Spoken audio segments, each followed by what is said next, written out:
B. Berimba Kareba. Semoga Anda selalu dalam keadaan sehat dan tetap bersemangat. Saatnya Anda menyimak berita Sulawesi Tengah hari ini bersama saya, Angil Risma. Sejumlah berita menarik dan aktual telah kami siapkan untuk Anda. Berikut 3 berita utama hari ini.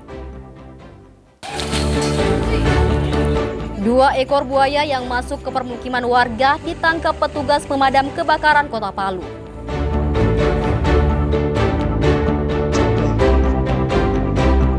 Dinas Lingkungan Hidup Kota Palu menyelidiki pelaku pembuangan susu kadaluarsa di Mamboro.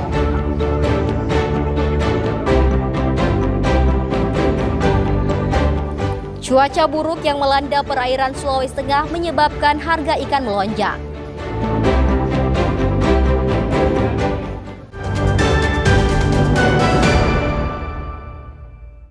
Itu satu bisnis. Warga Kelurahan Ujuna Kota Palu kembali dihebohkan dengan masuknya 2 ekor buaya ke permukiman warga Rabu malam. Reptil raksasa ini masuk melalui drainase yang terhubung langsung ke pintu pembuangan air menuju Sungai Palu. Kemunculan 2 ekor buaya tersebut membuat masyarakat sekitar panik. Saat itu, salah seorang warga sedang duduk santai depan rumahnya. Tiba-tiba melihat sesuatu bergerak di saluran drainase. Ia terkejut melihat seekor buaya berukuran 2 meter lebih. Kejadian ini menarik perhatian warga setempat. Ketika suasana menjadi ramai, tiba-tiba muncul lagi seekor buaya di jalur drainase yang berbeda. Namun buaya tersebut berukuran lebih kecil. Khawatir terjadi sesuatu, warga langsung menghubungi petugas pemadam kebakaran Kota Palu. Tak lama, sejumlah petugas damkar tiba di lokasi kejadian dan menangkap satwa liar tersebut. Itu kan saya duduk di motor, bicara dengan teman, saya lihat dia turun dari rumah atau meluncur. Nah, di situ pertama saya lihat. Kira-kira jam berapa itu? Jam 1. Jam 1 ya? Iya, berapa ekor buayanya? Satu itu. Yang kita lihat? Oh iya. Nanti apa? Ini menyusul ini yang di anaknya ini yang di. Baru kelihatan anaknya yang kecil itu. Oh iya.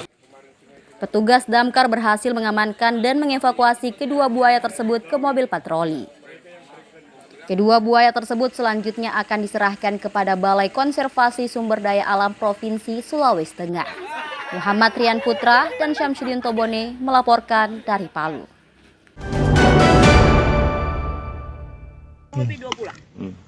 Di sini takutnya nanti. Tumpukan susu kemasan kadaluarsa ditemukan dibuang sembarangan di Kelurahan Mamboro, Kecamatan Palu Utara. Bukan pembuangan sampah. Ulah orang tak dikenal ini menjadi viral setelah warga mengabadikan kejadian tersebut dan menyebarkannya di media sosial. Menyikapi hal ini, Dinas Lingkungan Hidup Kota Palu langsung menurunkan petugas ke lokasi untuk memastikan kondisi aktual di lapangan. Bukan pembuangan sampah. Secara aturan, pembuangan limbah susu secara sembarangan dinyatakan melanggar ketentuan dan berpotensi menimbulkan dampak kesehatan serius. Selain merupakan limbah organik berprotein tinggi, susu kadaluarsa dinilai mudah menarik hama dan mikroorganisme berbahaya seperti Salmonella dan E. coli. Situasi ini juga diperparah oleh kemasan berlapis yang memerlukan waktu puluhan tahun untuk terurai. Setelah kejadian viral tersebut, kita minta teman-teman koordinator kelurahan untuk mengecek. Kebetulan dapat, ternyata pemilik yang buang ini akhirnya ketakutan juga kayaknya. Akhirnya langsung dia bakar. Akhirnya yang tertinggal sekarang adalah sisa-sisa pembakaran. Tapi kita akan cari tahu dulu siapa orangnya. Kemudian mudah-mudahan itu menjadi bukti awal lah untuk kita membuat entah surat teguran atau apa. Artinya kita mulai dari sanksi administrasi dulu lah, supaya ini jangan jadi kebiasaan. Sebab yang kena itu adalah lingkungan itu sendiri. Apalagi kalau lagi ada pembakaran di wilayah tersebut, itu terkena lagi perda lagi terkena dan sebagainya. Itu yang kita mau jaga. Kalau menurut saya banyak solusi-solusi untuk menangani itu. Seperti misalnya yang tadi yang dicontohkan kerjasama dengan pihak PPS 3R sehingga bahan-bahannya bisa dikelola, entah jadi ramuan apa untuk mikroorganisme, untuk maggot dan sebagainya. Tentu itu akan menjadikan artinya simbiosis mutualistik. Ketimbang jadi buang itu bisa menimbulkan masalah untuk tanah, udara dan air yang ada di situ.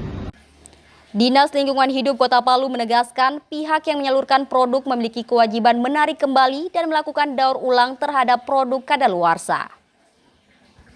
Bukan justru membuang di lahan terbuka dengan alasan biaya pengelolaan limbah. DLH menyebut telah memiliki instrumen penindakan mulai dari teguran administratif hingga pencabutan izin usaha. Sanksi pidana juga dapat dikenakan berupa kurungan badan hingga denda yang nilainya mencapai miliaran rupiah. Hingga saat ini petugas masih menyelidiki pihak yang bertanggung jawab atas pembuangan susu kadaluarsa tersebut.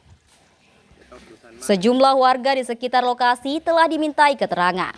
Syahrul Syahya dan Syamsuddin Tobone melaporkan dari Palu.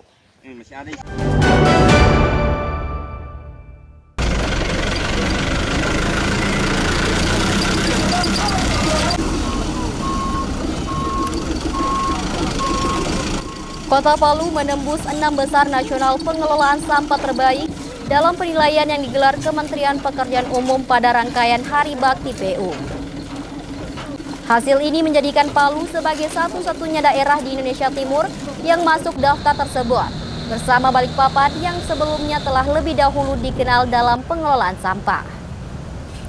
Proses penilaian dilakukan secara bertahap, dimulai dari penyaringan ratusan daerah yang tidak mendapat teguran dari KLHK, kemudian mengerucut menjadi 25 daerah, hingga akhirnya dipilih 6 daerah yang dinilai layak untuk dilakukan verifikasi lapangan. Sekretaris Dinas Lingkungan Hidup Kota Palu menyebut penilaian meliputi sejumlah elemen penting, mulai dari kewajiban penerapan sistem sanitary landfill di TPA, hingga proporsi anggaran daerah untuk pengelolaan persampahan. Dalam penilaian tersebut, Palu mencatatkan alokasi anggaran hingga 8%, melampaui syarat minimal 2% yang ditetapkan. Kebetulan yang dinilai itu ada beberapa elemen. Di samping pertama adalah tentang TPA-nya sendiri, yaitu wajib sanitary landfill, dan kita menggunakan hari ini kita menggunakan sanitary landfill. Dan kemudian yang dinilai adalah proporsi penganggaran, berapa persen anggaran yang terkelola yang dialokasikan untuk pengelolaan kebersihan di suatu daerah. Mereka persyaratkan 2%, tapi kita sudah sampai di angka 8%. Bahkan di tahun lalu kita 6%, sekarang naik jadi 8%. Jadi trennya ada kenaikan untuk proporsi keberpihakan anggaran, termasuk beberapa regulasi yang kita buat dan beberapa inovasi. Kami mendorong ada 6 inovasi yang kami turun sekaligus untuk dilombakan, untuk dinilai.